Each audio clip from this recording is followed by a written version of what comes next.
In this chapter, we are going to take all this clothing that we finished previously and import it into ZBrush. I skipped a little bit ahead and I give some thickness to the belt and the arm pieces and the legs, just with traditional modeling tools in Maya. And I arranged all the UVs here in a way that they are really clean. So all the clothing UVs are on top, on this top row, and all the bodies here. Now we're ready to export. We can select the group and export as a FBX. Export selection, clothing merge with UVs, and export as a FBX.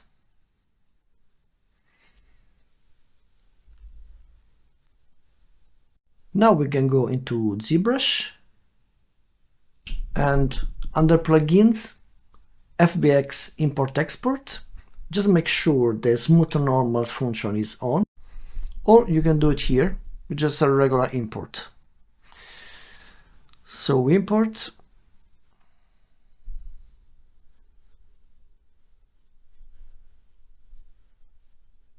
and this is appended as another tool. All the names are correct and are all the same. And we can go back to the main character here, the main tool, and we just start to append the object one by one. Start with the shirt. You can see here it's imported correctly.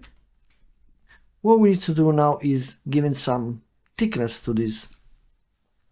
We are going to do it going under geometry and edge loop, panel loop. Here we are going to change some of these options. Instead of 5 loops, I put 4. Here we need to see the thickness. It's a sort of a trial and error, depends on the object. Polish, I put it at 0 because I don't want to smooth the polygons. And bevel as well, I don't want to bevel. I can show you if I leave this at 50 what happened. So we can create panel loops, and the newly created panel loops are going to have sort of a beveling effect here, as you can see, depending on this curve. But personally, I don't like this effect. I prefer to have a flat. And here, the one that we just generated was a bit too thick. I will go for 0.008. Depends also what kind of fabric you want to make. I think this is quite a coarse and thick fabric. So I think this sort of thickness should be pretty good. And this also creates polygroups. So we have one polygroup for the interior, one for the exterior, and we have one group for each of these row. This is something that I don't really like, and I'm going to finalize this mesh, importing this back into Maya, doing the UVs and separating each polygroup by UV islands and re-import it back. This will be very useful when we start to sculpt, and I'll show you later why. So now let's take this one and export as an OBJ. Okay, OBJ out, share quad, tick. I just call this tick 01. Back into Maya now, we're going to import it. Share quad tick.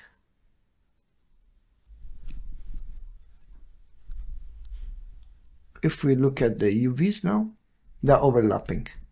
What we need to do now is to take the UV shells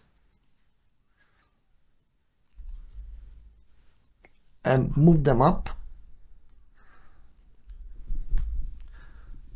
So okay, as you can see, the blue is the exterior and the red is the interior.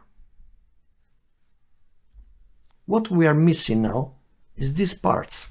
All these polygons that give thickness to the shirt are not UV mapped. So what I'm going to do, I'm going to UV map all these pieces and create different polygon islands. So when we import this into ZBrush, we're going to separate by polygroups. And this will be extremely useful when we go back into ZBrush. Now the UV are done, and you can see that all these thick areas, all these polygons that give thickness to the shirt, are all unwrapped. And they're really clean. Even this part of the sleeves, the same. I'm going to show you now how I did it. So you can see all the polygons that give thickness to the shirt are here. I'm going to show you briefly what I did, because this is a really extremely good tool that could be helpful to do this sort of stuff, or even unwrap pipes. You select the polygons and you use the unitize, and this makes all the polygons square and all the same. Then with Control right click, you go on edge selection, and here you just holding Control again, you unselect all these border edges, and you unselect also here because you don't want to have it as a loop, otherwise it's not going to unwrap correctly. Then you go here and move and sew, and you have a straight strip of polygons. There you go with Ctrl L, and you resize it, and there again unfold along you.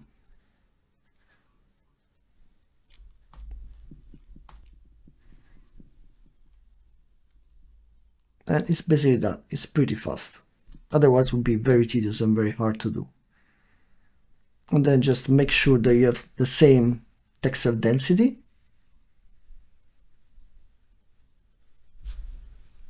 And you're pretty much done. Now the UV are ready and we can go back to ZBrush. Now back into ZBrush, we're going to just import the new OBJ, share it with the UVs, and here we can auto group with UV. So in this way we can quickly isolate different pieces and isolate also the thick part of the shirt, and we can isolate the interior from the exterior, and this is going to be very helpful for us. Now I'm going to do one more step, crease by polygroup,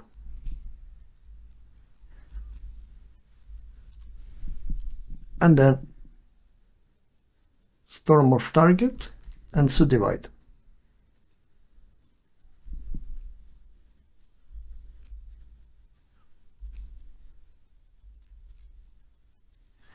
Then after subdivision I do uncrease all, and we are ready to sculpt. Now I have to repeat this process for all the pieces. Here I'm starting to work on the trouser, import it into ZBrush. I'm going to add panel loops, judging the thickness, doing the panel loop for the second time. And I think I'm quite happy with this, and I'm going to export and go into Maya. Here I'm back into Maya. I'm just going to add a material with a UV checker on it. Everything looks fine for the exterior. We need to now just move the interior UVs and separate them from the exterior. So I'm moving the UV shells on top. And then I'm going to do some planar projections for the newly created polygon, which give a thickness to the pants. Here, planar projection, making sure that is good. Then unitize, select the edges, unselect the edges that I don't want, and move and weld. Then unfold along you and then find a position for the newly created UVs. And then I'm going to just repeat the same process for all the newly created polygon that give thickness. Back into ZBrush now, we have all the pieces imported. Everything has thickness and everything has proper UVs. So we're basically ready to start sculpting. One more thing I want to show you before we start is what happens if we start to sculpt like that.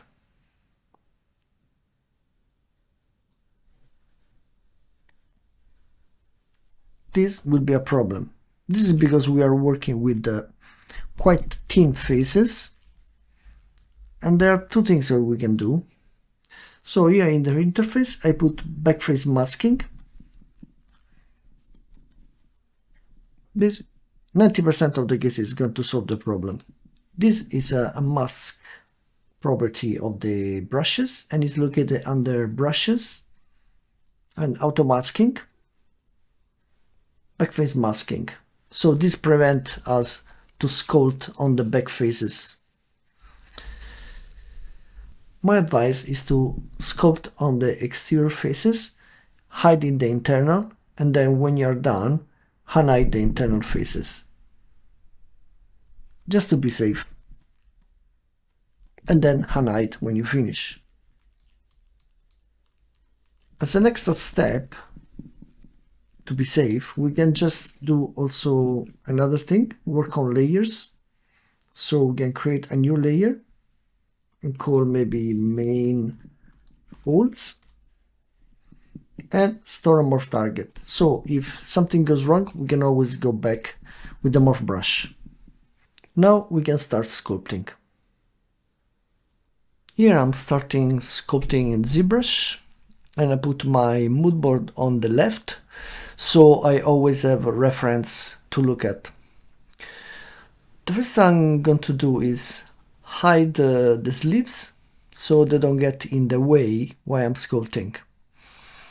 Second thing, I'm masking the area of the belt so I can sculpt the biggest masses, so the biggest fold, and this mask will keep in place and that part is not going to move. So I'm going to start moving just bigger forms with a move brush. This is always the first stage for me. I always try to do some work with the move brush first to create big shapes, and then I start to go with the clay buildup and the standard brush. I start here to think about how the folds are going to work. Always start with the biggest folds first and really be aware and understand where the tension points are, because it's from the tension points that the folds are going to radiate. Here I'm starting to increase the shapes of these main folds. I'm going to do just primary folds here, not really detailed folds, because I still need to continue to sculpt other areas, and I'm going to add the other prop on the shoulder of the character. So this will change some of these forms. That's why at this stage I'm just really concentrating on the biggest shapes. And also, when you create shapes for your wrinkles, you need to think about which kind of material you're sculpting. This is quite a coarse fabric, I think, like a really thick fabric. So it's not going to have too many folds. Where if you, for example, are doing some really fine materials like chiffon or silk, you will have a lot of fine wrinkles. In this case, this kimono is going to have really only some big folds. So I'm not going to spend too much time really creating detailed folds.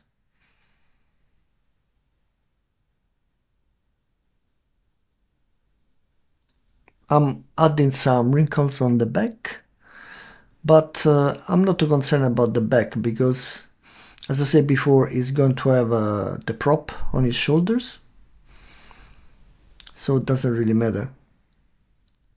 I'm checking now with the layer on and off to compare, and I'm going back to add more folds. Here I'm just basically enhancing what's already there. In a bit I think I'm going to move to the sleeves. Yes, I'm starting the sleeves now. Just basically a matter of taking what is already there and enhancing a bit. Always think about the pinching points, which are the pressure points around the shoulder and the shoulder seams. Now I'm moving to the lower part of the sleeves and just enhancing some of these areas.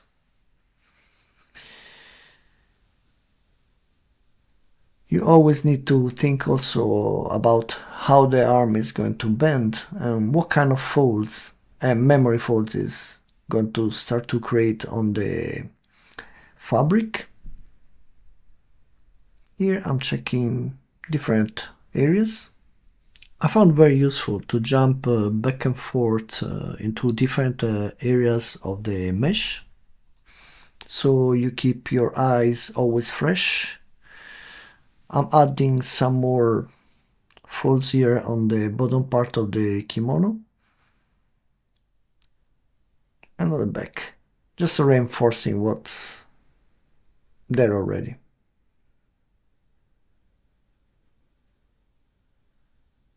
See here I'm finding these pinching points,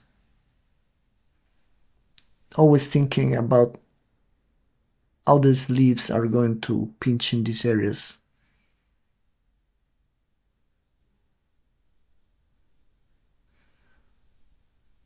I'm starting on the trousers now, and starting from these tension points at the bottom and developing the forms along the surface of the trousers. Basically, when you sculpt folds, you need to think about three factors. Tension points is where the folds are originating. Then there are compressions point and there are rest areas. So the interplay of these three factors are going to really shape your folds. So think at tension point about this point when you're starting and spreading into the fabric. The compression is the opposite. Is the compression due to the movement of the fabric? For example, in the area of an elbow or any joints of the legs, you're going to have compression. So compression and tension, they are working opposite and they will generate folds. The resting area is instead where the fabric is resting on top of our body, and you need also to take in account this factor. So always think about these three factors: tension point, compression, and resting areas. Something that I often do is looking at black and white images, which concentrate my attention only into the shadow created by these folds, so I can have really a more, how can I say, easy time judging the shapes, because if you add the color information, that would be much more difficult.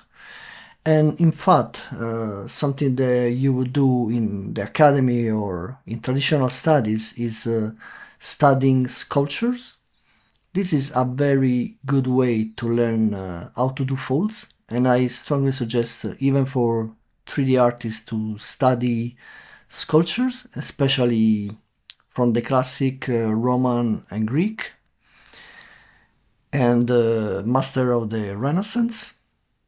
This is something that you should really do, and for sure you're going to benefit if you spend some time drawing copies from sculptures, or even sculpting in ZBrush from classics, or sculpting in clay if you can.